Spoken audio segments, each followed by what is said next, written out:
TorahBox.com pour la diffusion du judaïsme francophone vous retransmet un enseignement du Rav Ron Shaya. Bonne écoute et bon limoud.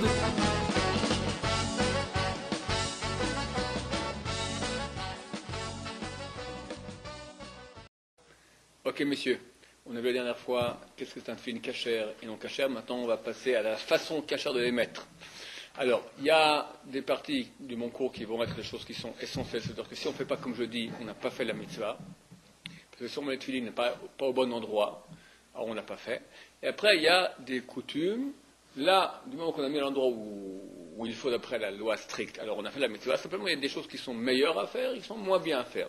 Je vous dirais le meilleur qu'on peut faire au niveau des Saradim, d'après la mystique juive, la Kabbalah de Rabbeinu Hari, Rabbi Chaim Vital, etc., comme enseignent les Kabbalistes ici en Israël, et comme enseignent les grands Torah en Israël, le Rav Yosef, et principalement le Rav Ben Zion Abba Shaul. D'accord? Il se peut qu'il y ait d'autres qui ont d'autres coutumes. En Afrique du Nord, on n'a pas reçu tellement les coutumes des Saradim ici d'Israël, donc c'est beaucoup de coutumes qui ont été importées d'habitude d'Espagne, et en Espagne il y avait beaucoup de grands décisionnaires qui étaient d'origine ashkénaze, le Roche, le Tour, d'accord. Après il y a eu Chabad ou Babil qui sont allés beaucoup au Maroc, et donc qui a influencé ces régions-là. Donc moi je vous dis quelle est la meilleure coutume d'après la mystique juive.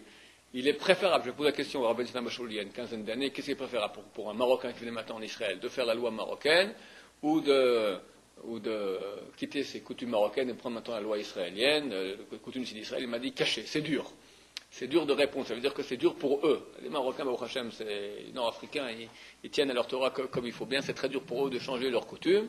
Je lui dis non, mais ce sont les élèves qui me demandent, ils demandent qu'est-ce qui est le mieux. Je dis, le mieux, c'est évidemment, quand on est en Israël, de prendre les lois de Israël. Israël, ça veut dire le Rabbi Yosef Karo, le Shulchan Aruch, avec les poskim décisionnaires de la région, le Chida, le Ben Ishraï, etc. Et aujourd'hui, les décisionnaires que nous avons, qui sont le Rav Yosef et le Rav Ben Zion Abba Shaul. Quoi qu'il en soit, je vous dirai donc qu'est-ce qui est le mieux d'après la mystique juive, et nous sommes tenus en tant que Soradim de faire ce qui est d'après la mystique juive. Ce n'est pas des choses qui sont dites en l'air comme ça, c'est une réalité dévoilée par Rabbeinu Hari et dévoilée à Rabbeinu Hari par Eliyahu Hanavi. Donc Eliyahu Hanavi lui-même vient et nous dit ce qu'il faut faire, on peut compter là-dessus. Ok, alors on a ici un cher élève, Johan, qui va nous être notre mannequin. Alors prends tes tefillin s'il te plaît. Alors d'abord, sur quel bras est-ce qu'on met les tefillin?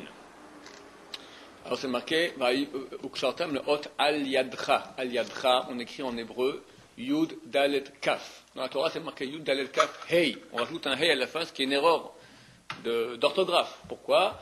Chazal font une dracha là-dessus, font une explication allégorique et disent Yad Keha. Yad Keha, c'est-à-dire la main qui est mal habile. Quelle main est mal habile? La main qui est gauche. On dit que quelqu'un qui est gauche, c'est-à-dire qu'il est mal habile. Et aussi du fait que c'est marqué juste après le verset Urtavtam al mezuzot betecha. Tu les écrivras aux mezuzot, aux poteaux de tes maisons, qu'on va attacher les tefillin avec la main qui écrit. Donc on voit un côté, ce qui est important, c'est la main qui écrit, c'est elle qui doit attacher, sur la main qui est gauche. Donc pour les gens qui sont, ce qu'on appelle les droitiers, des gens normaux, qui écrivent avec la main droite, donc leur main gauche est inhabile, il n'y a pas de problème, ils vont mettre sur la main gauche. Qu'est-ce qui se passe pour quelqu'un qui est gaucher? Quelqu'un qui est gaucher, alors là il y a, ça va être le contraire, c'est un gaucher total, donc il fait toutes ses actions avec la main gauche, il va mettre les tefillin avec la main gauche sur la main droite, à l'envers. Néanmoins, vu que d'après la Kabbalah, il y a un ordre dans le ciel, il y a droite, il y a gauche, c'est bien de même qu'un gaucher, il mette tefillin sur la main gauche aussi. Alors que fera un gaucher? S'il n'a vraiment pas le temps, pas le moyen, il met que le tefillin sur la main droite, sur le bras droit. Avec la main gauche, il attache sur le bras droit. S'il a le temps et les moyens, ou bien il ajoute une autre paire pour le tefillin de gauche, mais ça coûte cher, qu'est-ce qu'il peut faire? Il prend la paire, voilà, vous voyez, comme ça nous on met, faites un petit zoom, on la met comme ça, n'est-ce pas, ici? Normalement, nous on met ici comme ça, avec le yud, ça ici, vous voyez ce que c'est, ça s'appelle le yud. J'ai déjà montré la dernière fois, peut-être montrer dans la caméra avec donc on voit bien que c'est une lettre yud. Et voici, il y a un yud, vous voyez, ça se voit? Yud. D'accord? C'est un yud, on appelle le yud. Il ne faut pas qu'il soit trop long, ça fait un vav. Le yud, il doit être côté cœur. Donc je mets le tefillin ici comme ça. Yud côté cœur. Qu'est-ce que je vais faire? Si j'ai les moyens, j'achète une autre paire qui est faite spécialement pour les gauchers, où le yud est mis le côté ici, côté cœur, côté poitrine, d'accord? Mais si je n'ai pas les moyens, alors qu'est-ce que je fais? Je prends le tefilin, je mets à l'envers, comme ça. Je mets avec le bas du tefilin, que je mets ici d'habitude en haut, je le mets ici en bas, et j'enfile le tefilin comme ça, à l'envers, pour que le yud soit quand même côté poitrine. Donc je vais l'attacher comme ça. Un gaucher, si il a le temps, c'est bien, d'après la mystique juive. Une fois qu'il a mis le tefilin ici, lui il a à l'envers, d'accord, c'est un peu dur parce que c'est un tefilin de droitier. Une fois qu'il a mis comme il faut ici, il le mettra à l'envers sur le bras gauche. De même, quelqu'un qui fait la moitié de ses actions, il y en a qui écrivent avec la main droite, mais font des actions avec la main gauche, ou le contraire, qui font toutes les actions avec la main droite, mais écrivent avec la main gauche. Toutes ces personnes-là, ils devront mettre le tefilin des deux côtés. Ils feront l'essentiel comme ils écrivent. Si j'écris avec la main droite, donc je mets le tefilin sur la main gauche, et après, vu que je fais mes actions avec la main droite, vu que je suis droitier quelque part, comment j'ai dit, j'écris avec la main droite. J'écris avec la main droite, mais je fais toutes mes actions avec la main gauche. Donc, dans ce cas-là, je mets le tefilin comme tout le monde, et après la prière, je remets de l'autre côté à l'envers aussi.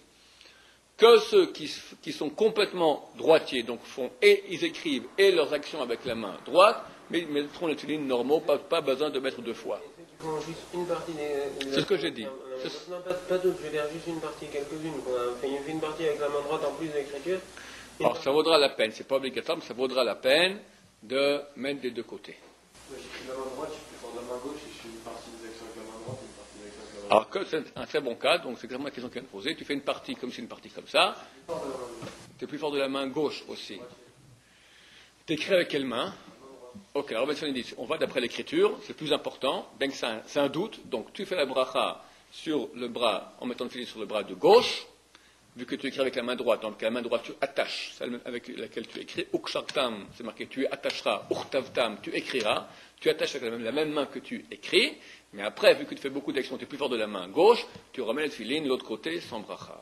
Le yud sur le cœur, c'est obligatoire ou c'est... Le yud côté cœur, c'est très important. On verra la place du tefilin, d'accord, mais une fois que j'aurai la place du tefilin, il y a la bonne place sur le biceps gauche, la bonne place sur le biceps droit. Maintenant, une fois qu'il y a la bonne place, le yud, il est où? Il est à gauche ou à droite? Le yud doit être, c'est important, côté poitrine. Donc, Même s'il est sous le bras ou il ne doit pas être sous le bras. En aucun cas, c'est pas valable. On va expliquer justement. Alors voilà, on commence maintenant avec notre cher, on va pas t'appeler un cobaye, c'est pas gentil, avec notre cher Johan. Voilà. Donc on met ici. On met où? Alors lève-toi s'il te plaît pour que la caméra voie bien. Comme ça tu baisses ton bras. Bien que le tefilin de bras se met lorsque nous sommes assis. On fera la bracha assis. Comme ça un peu, que la caméra voit